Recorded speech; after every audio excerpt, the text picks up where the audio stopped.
de la prise en charge des patients borderline dans le cadre du GPM, et puis aussi dans le cadre de ce que les patients, leur pathologie nous impose aussi assez naturellement, dans le sens où on est souvent plusieurs personnes impliquées dans les situations, puisque c'est des situations qui naturellement font appel aux uns et aux autres, qui se retrouvent soit en parallèle, soit connectés. Donc autant penser ce besoin de faire ensemble à plusieurs dans le cadre de la multifocalité. Puisqu'une des questions qui peut se poser, c'est est-ce que cette multiplicité de traitements que les symptômes convoquent souvent serait nuisible. Donc on va essayer de voir un petit peu ce qu'on peut penser de ça. On parle de multifocalité à partir du moment où les modalités de traitement s'ajoutent les unes aux autres et sont au-dessus de deux prises en charge parallèles, complémentaires. Les avantages de la multifocalité sont l'observance du traitement de manière générale, mais aussi des médicaments quand ils sont prescrits. Les bénéfices sont aussi visibles sur les questions scolaires, donc sur le fonctionnement des adolescents.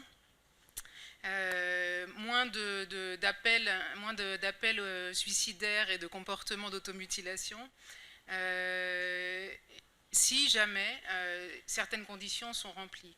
Et aussi, il faut parler du soutien que représente la multifocalité pour les soignants, qui se coordonnent les uns les autres, se soutiennent et se rappellent qu'ils vont dans une certaine direction ensemble. Seulement quand ils communiquent et seulement quand ils arrivent à collaborer ensemble, ce qui n'est pas toujours si facile, on va le voir, hein, les clivages au sein de la personnalité borderline se transmettent assez facilement dans les prises en charge, et donc toute une énergie de la prise en charge consiste à rassembler ce qui a été déposé ici et là.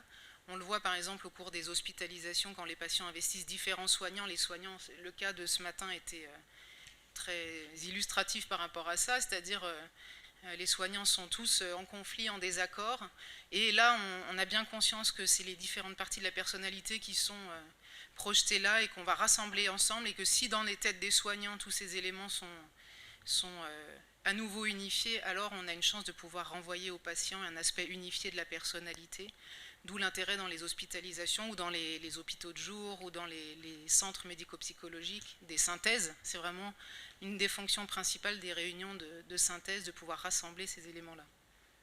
Mais voilà, en ambulatoire, ça demande beaucoup plus de coups de fil, ça demande des courriers, des mails, beaucoup d'énergie, mais c'est une énergie qui est absolument nécessaire et efficace.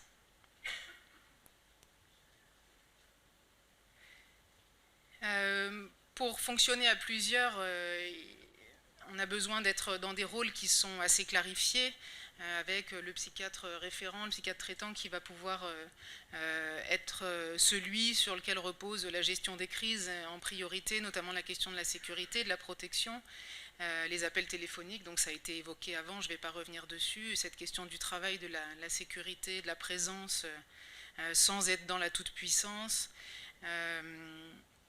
Et puis donc cet échange que j'ai évoqué qui va être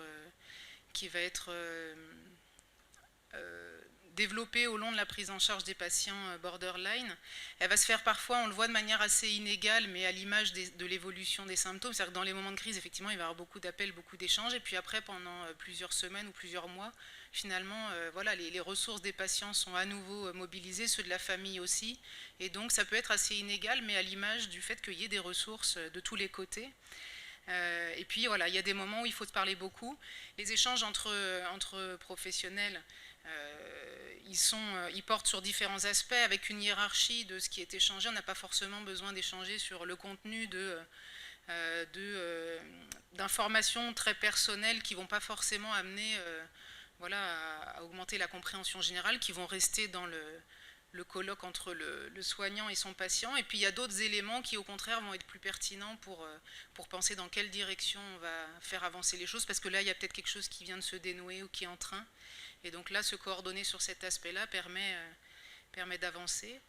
Et la priorité, c'est et naturellement, l'échange d'informations va se faire sur la question de la sécurité vis-à-vis de la gestion du risque suicidaire. Et là-dessus, par contre, le patient va s'appuyer fortement sur les retours qu'il a de la coordination entre les professionnels qui s'occupent de lui.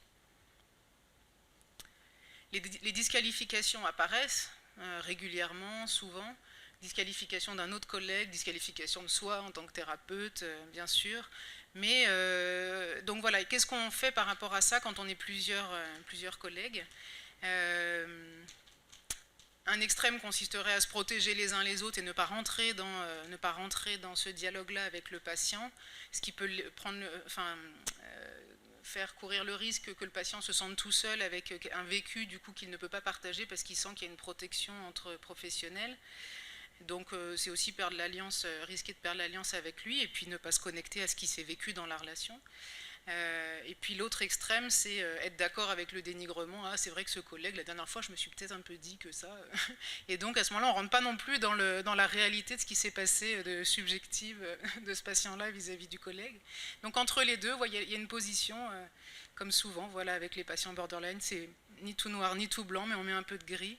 On essaye d'analyser et puis on essaye de voir qu'est-ce qui s'est passé dans le détail.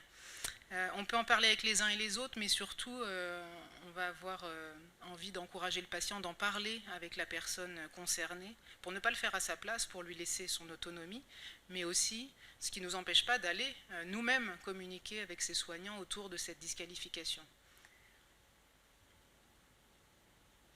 Voilà, donc c'est ce que je viens de dire, c'est-à-dire qu'on va insister pour que les plaintes soient exprimées directement aux soignants et que cette expérience devienne constructrice.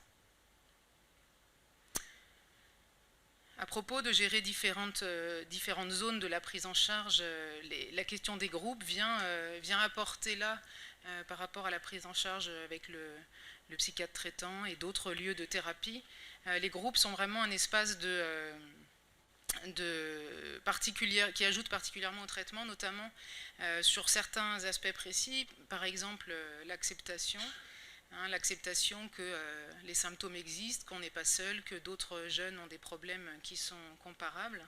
Ça permet de mieux s'accepter soi-même en partant d'autrui, puisque l'estime des patients étant assez altérée, le réinvestissement de soi peut passer par l'investissement des pairs.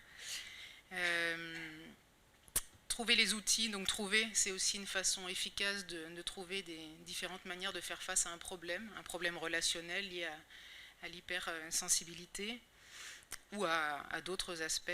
C'est aussi donc d'expérimenter, d'éprouver les réactions d'autrui sur les différentes attitudes les différentes situations qui peuvent se présenter en groupe, dans un cadre qui est régulé, où il y a des tiers. Et de cette façon-là, le fait qu'il y ait des tiers permet de pouvoir organiser un feedback qui soit régulé avec des suggestions qui sont les alternatives, comment on peut réagir autrement, tiens, comment un tel a réagi, comment cet adulte-là commente la façon dont cet autre jeune a réagi. Et puis observer les autres, c'est les voir exprimer des sentiments que soi-même, en tant que patient, auquel il n'est pas forcément évident d'accéder. Donc ça permet comme ça que des zones restées évitées puissent être quand même abordées par d'autres. Ce sont des lieux importants de progression dans les compétences sociales, que ce soit du côté de l'écoute, du côté du partage, du côté de savoir gérer des situations qui peuvent se présenter du côté de la compétition, et puis de savoir comment organiser des relations de coopération aussi. C'est un lieu où il est possible de parler de soi sans risque de rejet. Les séances se suivent les unes les autres. Il peut être dit des choses difficiles, mais c'est organisé dans quelque chose de constructif et de respectueux des sujets et du groupe, et donc il y a une pérennité qui s'organise, ce qui va diminuer en retour la honte et l'isolement du patient. C'est des espaces où on peut aussi apprendre à se respecter soi et respecter les autres. Et puis, donc, je disais tout à l'heure, la fonction des adultes dans ces groupes-là et aussi des pairs PAIRS, c'est aussi de pouvoir augmenter le niveau de conscience de soi, augmenter le niveau de représentation dans les situations affectives variées et donner donc ces réponses alternatives. Fonagy disait que l'apprentissage social est la principale composante du changement thérapeutique et donc les groupes en sont un bon exemple. Que l'on parle de groupes organisés donc dans les cadres structurés de parole, dans le cadre des thérapies DBT, mentalisation, mais aussi dans le cadre des hospitalisations, des groupes, ce qu'on appelle les groupes soignants-soignés. Voilà, tous ces groupes-là peuvent promouvoir les conditions de réalisation de ces éléments que je viens d'évoquer. Et là, dans les données qui ont été mesurées, vraiment on voit que l'importance des groupes fait que la réalisation d'une participation à des groupes réguliers pour les patients borderline va amener à des résultats tout aussi efficients que des prises en charge individuelles et de groupes ensemble, que ce soit du côté de la DBT ou de la mentalisation. Vraiment, l'abord par le groupe est d'emblée quelque chose qui s'avère très efficace. Dans les différents types de groupes structurés qui peuvent s'organiser sur la personnalité borderline, selon le type de thérapie, que ce soit du côté de l'auto-évaluation, de la DBT, de la MBT ou des thérapies interpersonnelles, on va viser, les groupes vont avoir une spécificité et viser certains objectifs plus précis en fonction de leur nature, que ce soit dans le premier cas les résolutions centrées sur l'adaptation aux situations, les résolutions de problèmes dans les cas les plus légers par exemple d'intensité. Dans la DBT on est plus centré sur la régulation des émotions, le contrôle des impulsions, l'agentivité.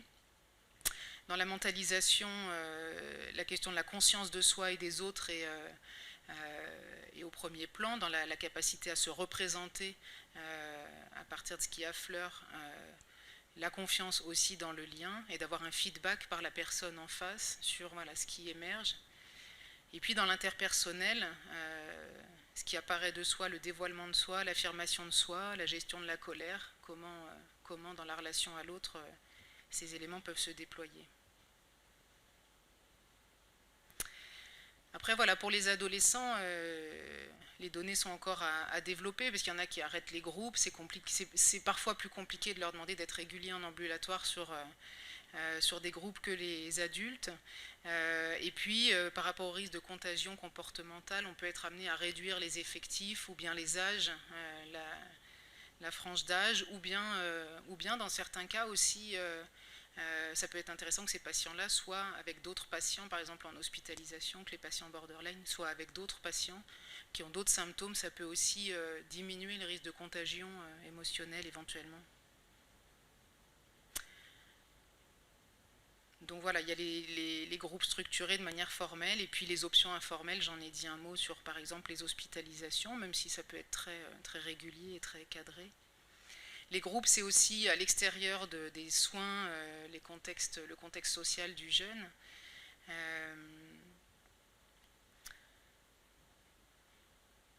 Les groupes extrascolaires, c'est tous les cercles d'appartenance dans lequel un adolescent va vivre.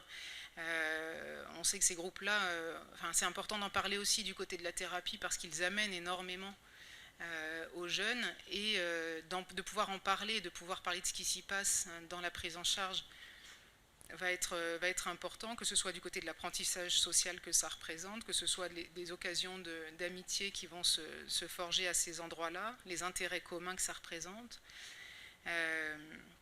les effets sur le bien-être et la diminution des symptômes dépressifs, sur l'identité, l'estime de soi, le fait d'être engagé dans l'action et dans la poursuite d'objectifs.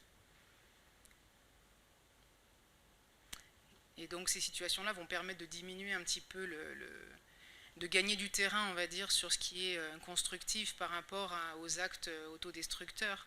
Donc il y a un moment où on va sentir que c'est peut-être trop tôt dans la prise en charge, et puis dès qu'on peut favoriser ça, ou bien si ça a pu se maintenir et que le patient, malgré ses symptômes, a pu maintenir un ancrage dans des activités extérieures, ça va être important de se focaliser aussi dessus à un endroit de la prise en charge, voire d'entrer en lien avec eux, on va en parler maintenant.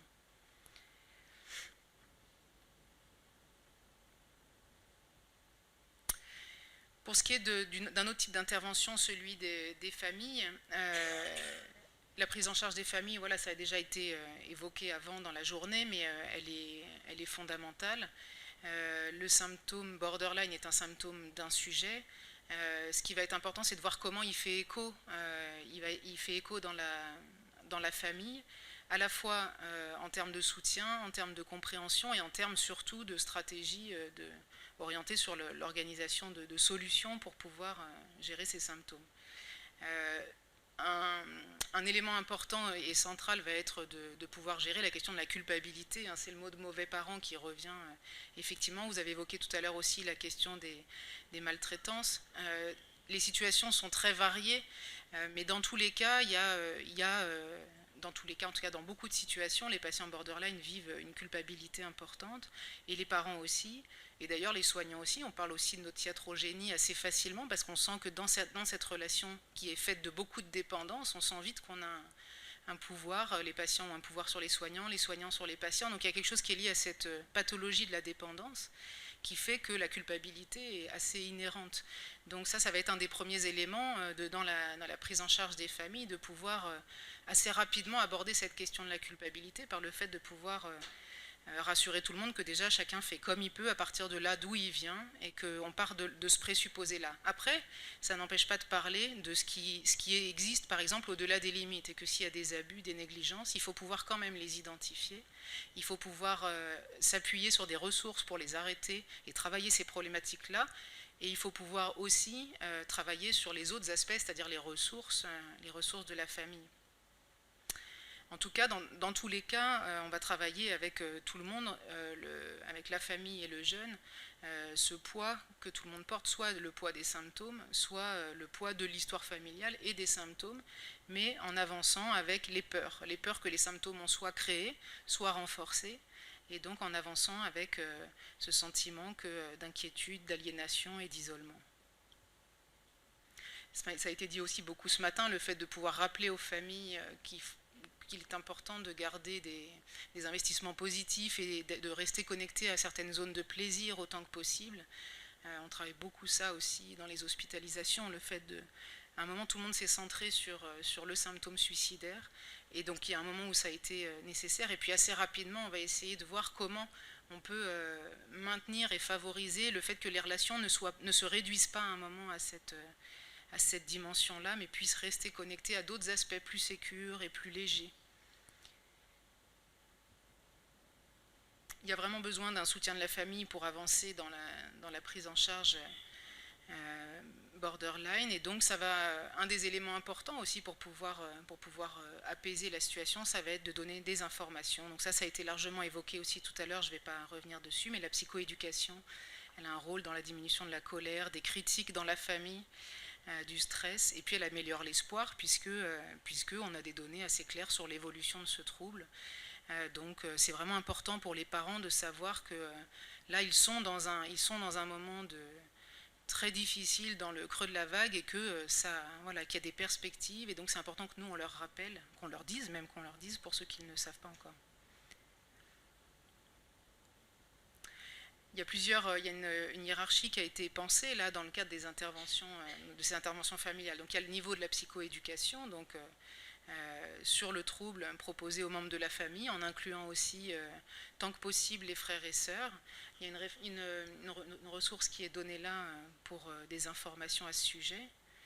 Il y a la dimension du conseil, à partir du moment où les interactions familiales sont observables, de pouvoir analyser, de pouvoir aider et conseiller à la résolution de certains problèmes.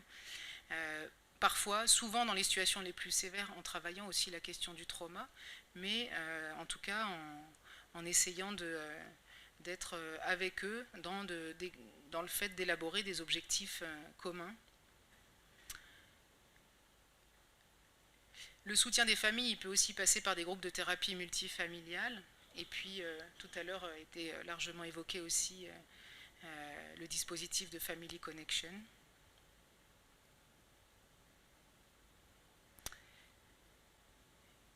Une question est de savoir quand est-ce que les jeunes sont vus avec leurs parents seuls ou les parents seuls.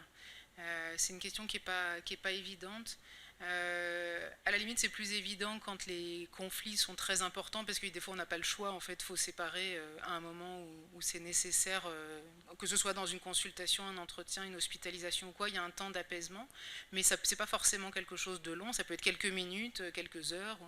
Et en tout cas, dès que c'est possible, le fait de pouvoir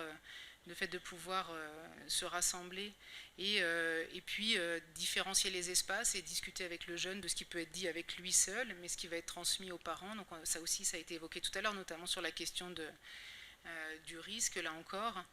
Mais ça laisse plein d'autres aspects qui restent sous le sceau de la confidentialité.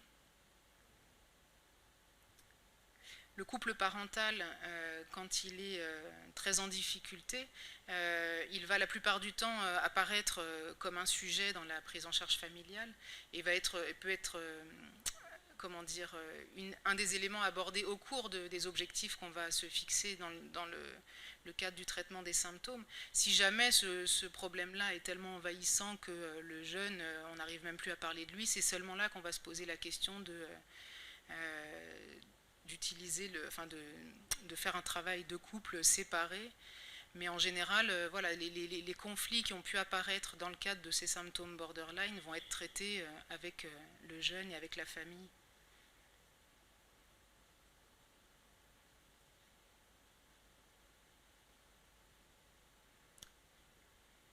Dans les situations les plus problématiques et dans lesquelles la communication peut être extrêmement difficile, rompue ou quoi, les médiations peuvent être nécessaires, que ce soit par un conseil juridique par rapport aux parents et aux jeunes, ou une aide éducative, pour essayer de rétablir les ressources en termes de coparentalité, puisque c'est elles qui vont soutenir le cadre du traitement.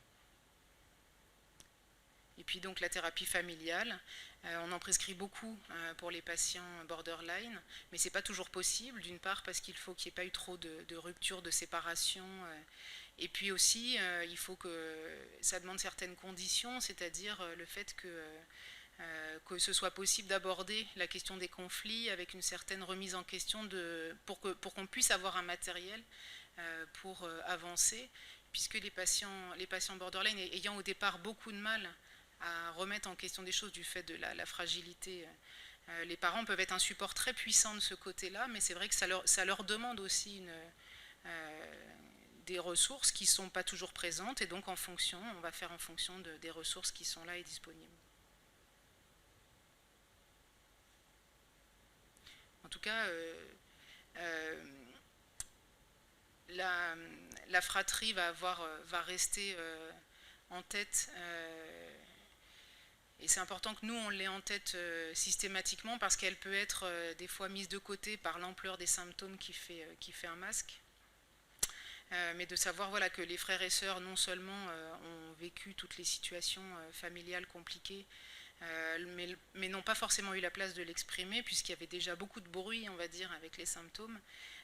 Donc voilà, le fait qu'on puisse aller les chercher parfois dans leur silence, soit en leur donnant des informations, soit en organisant une prise en charge pour eux avec des collègues. Ils sont plus susceptibles de souffrir de troubles de l'humeur, de troubles anxieux et d'hyperactivité. Et comme je le disais, c'est souvent en silence qu'ils luttent. Voilà, il y a les références qui vous ont été données tout à l'heure. Un exemple d'éléments qui sont communiqués avec les familles, c'est souvent autour de la question je disais tout à l'heure, quand ils sont au creux de la vague, le fait de dire que les crises se résolvent et de parler de la fin d'une crise, de parler de la fin des symptômes qu'on a vus chez d'autres patients, et c'est extrêmement rassurant pour eux quand ils sont dans ce moment de tempête. Le fait de parler aussi de l'aspect normal des conflits et des désaccords, ça c'est quelque chose qui est important parce que quand les colères ont été tellement extrêmes, c'est assez logique que le patient et du coup son entourage se mettent à craindre la question d'un conflit. Or, le fait de rappeler aux patients et aux familles que le conflit n'est pas forcément explosif, mais par contre qu'un conflit dans la vie, le conflit c'est la vie, c'est-à-dire que les différences de position, les différences de valeurs à un moment sont source de discussion, sont source d'élaboration, et que ça c'est quelque chose auquel qu'on peut surmonter. C'est important dans la confiance qui est faite, et aussi ça permet de la différenciation. Voilà, j'ai parlé du fait de ne pas renoncer au bon moment. Et aussi, je l'ai dit tout à l'heure d'une autre façon, mais le fait que pour les thérapies familiales, le fait que d'encourager les parents à pouvoir supporter les critiques, c'est un stade important au moment de l'adolescence de pouvoir surmonter cette critique-là. Ça permet en tout cas au patient d'expérimenter que ce qui sort de lui, ce qu'il va penser sortir de lui de mauvais en tout cas, ne va pas détruire l'autre, et que l'autre va survivre à ça. Et ça, c'est vrai que le groupe de parents, par exemple, de soutien des parents qu'on a à l'Institut Montsouris, est vraiment centré autour de cette notion-là, de survivre à l'attaque, survivre à la destructivité, mais en y donnant certaines réponses et en se rassurant sur le fait que voilà, qu'on peut accepter d'être blessé, que c'est pas pour autant qu'on va soi-même disparaître avec ça. Sur la question scolaire, les adolescents passent une grande partie de leur vie à l'école, et le fait de pouvoir être le plus en lien avec cette vie-là, c'est ce qui va faire qu'ils sont le plus loin de... C'est une des choses importantes dans le fait qu'ils restent le plus loin de l'hôpital possible. Plus on focalise sur leur environnement immédiat et leur mode de vie, plus on va favoriser les ressources de ce côté-là, ou en tout cas les rendre visibles si elles sont déjà là. Donc ça peut être le fait de communiquer sur le cadre d'un traitement, le cadre des traitements avec l'équipe scolaire, l'infirmière scolaire, le médecin scolaire ou le CPE en fonction des situations. Et puis là, je passe le relais pour... C'est toi qui continues, Mario, sans la famille. Voilà, je vous remercie.